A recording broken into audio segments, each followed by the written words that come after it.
One of the biggest epidemics have been infecting some of the world's best players, resulting in them all having dramatic and public collapses that have gotten Valorant fans everywhere scratching their head, wondering why it had happened. That being the rapid declines of former top duelist players like Ye and Demon1. After having a season or two that saw them at the very top of the esport, on the flashiest and possibly most important role for their teams. So what is causing these once greats to fall from grace? Well, it's actually quite simple. It's because of how the main duelist role has changed over time, and it's honestly much more prevalent than you think. But what isn't prevalent is how many of y'all have good ping. And I know how bad poor ping can ruin your Valorant game. That's why GearUp was invented. GearUp is a simple and lightweight app that instantly improves your ping in your ranked matches, without any worry of crazy lag spikes during your most important duels. With GearUp, you can no longer blame the ping for your losses, but you can hide your shame in your home server by easily switching between regions in GearUp, thanks to their worldwide array of top-tier servers, giving you the best possible ping every time.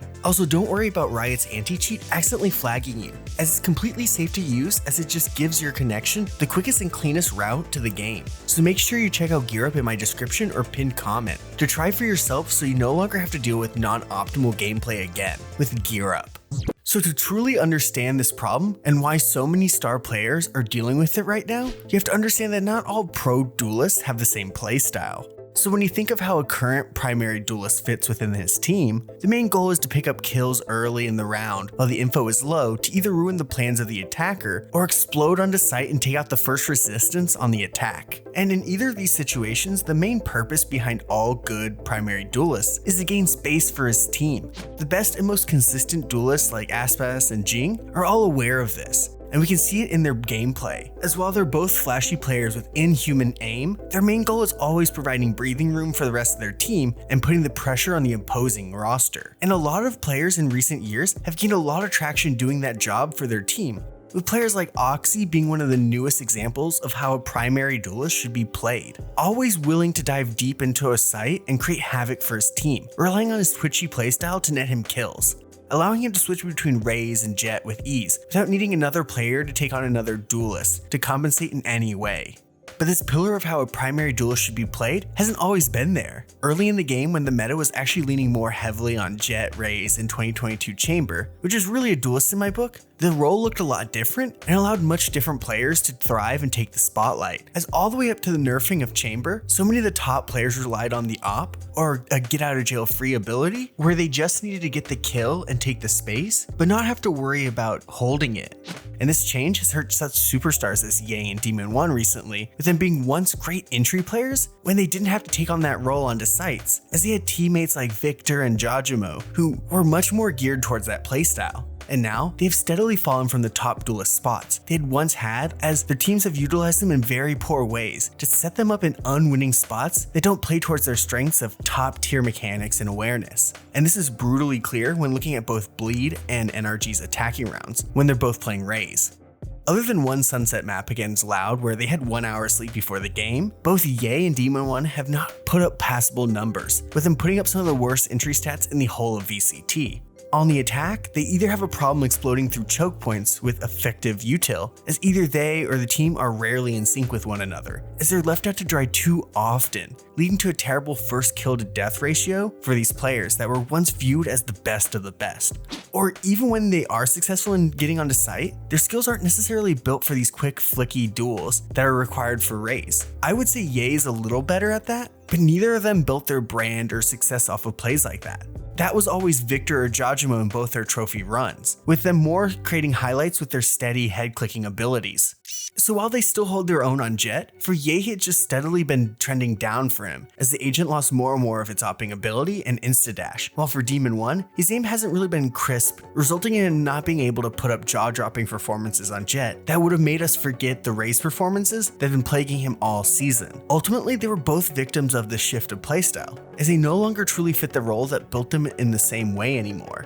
So how can they maneuver themselves out of this problem? Well, there's two great case studies where we see how former world-class duelists have successfully transitioned into different roles or regained their status as some of the world's best. One of them being Tenz, who built his legacy originally with Jett, as his insane opping and perfect aim just make him dominant on the pre-nerfed Jett. This ability allowed him a lot of time to focus more on hitting one shot and retreating, which his skills were perfect on as an ex-opper in CSGO, but wasn't as good when nerfs started to come in to change how powerful Jett is for oppers, causing him to try and change up his playstyle to be more aggressive, but in 2022 and the beginning of 2023 didn't work at all, until everyone on Sentinels just decided that Tenz is no longer a Jett player anymore. He's much better as a smokes player or initiator, where he can set himself up well to lean more heavily on aim rather than quickness, something he definitely still has, which has made him such a dangerous and unpredictable Omen player, allowing Sentinels to win Masters Madrid.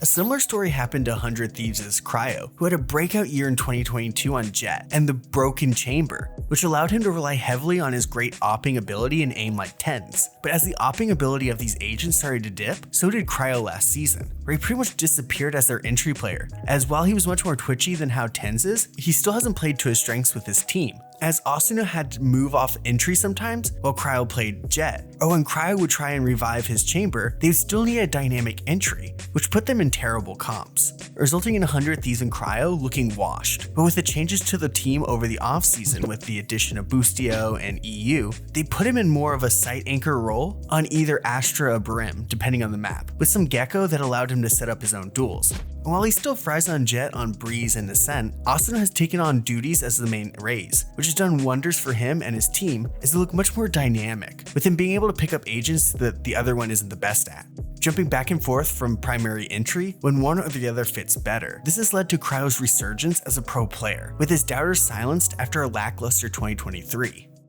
So for a lot of former duelist players that thrived on the pre-nerf Jett or Chamber, they've either had to change their playstyle for more Raze, or risk looking outdated like Demon 1 and Ye right now. But can they utilize the same ideas that 100 Thieves and Sentinels did with their struggling superstars? Well, for Demon 1, it's a lot easier for him to adapt than for Ye. Demon 1 has already shown time and time again on Bind that he's a great Brim player, as he can be a site anchor and let his aim and game sense set him up for his highlights rather than hunting for them. On this map, NRG has allowed Victor to be the sole entry player on Raze, rather than Demon 1, which fits the team so much better. But still, the team's coordination has been lost since losing to Sentinels in kickoff. While it's starting to seem like Demon 1 is figuring out what agents fit him best with his team, as he most likely will move more to a site anchor like Cryo, the team has much deeper issues than Demon 1 having roll issues or missing a few shots. I can't see the team around him figuring out all these major problems, causing everyone on NRG to continue to look washed after such successful careers to this point.